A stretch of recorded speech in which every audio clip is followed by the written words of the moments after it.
Inaugurata stamani a Porto Empedocle la rotonda intitolata ai maestri del lavoro, una cerimonia che ha visto presenti le massime autorità cittadine, provinciali e le forze dell'ordine. La rotatoria si trova all'ingresso del comune, tra il varco del porto, all'incrocio tra le vie Guazelli, la strada statale 640, la via Pirandello, nei pressi della caserma dei Carabinieri, la zona industriale della città marinara. Ha dato il suo saluto il sindaco, il console provinciale dei maestri del lavoro, professor Giuseppe Migliore. Diciamo che intanto il sito lo abbiamo concordato con l'amministrazione comunale, col sindaco e gli assessori, ma abbiamo scelto questo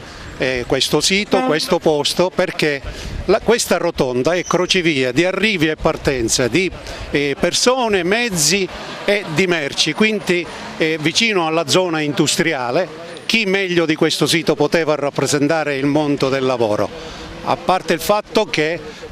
siamo all'incrocio di altre due bellissime strade, la via Guazelli che ci richiama alla lotta alla mafia, al sacrificio, anche con la perdita della vita delle persone oneste, e la via Pirandello, la cultura. E proprio attraverso questa cultura noi vogliamo diffondere una nuova cultura nel mondo del lavoro, soprattutto trasmettendo la nostra professionalità, le nostre esperienze al mondo dei giovani. Ci siamo riusciti dopo tanto lavoro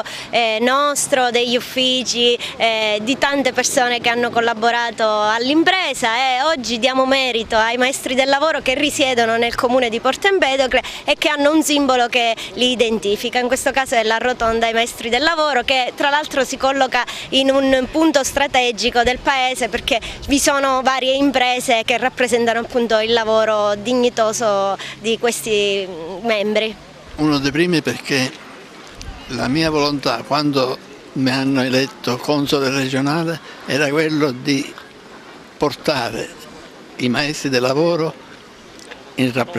come rappresentanti in tutte le province mancanti, e provincia mancante ancora ce ne stanno. C'è Enna che non ha il consolato.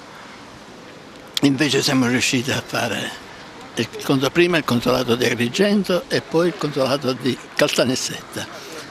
e posso dire che hanno dato veramente un impulso a quella che è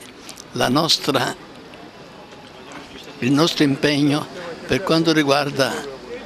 lavoro, correttezza, dignità, perché il lavoro è il simbolo della dignità dell'uomo. Se non ci sta il lavoro manca anche la dignità, e allora è opportuno che ci sia questa volontà di creare lavoro e fare il possibile perché il lavoro possa essere qualche cosa che non manchi a chi soprattutto è giovane e deve ancora una carriera, ma fare il possibile per essere nella società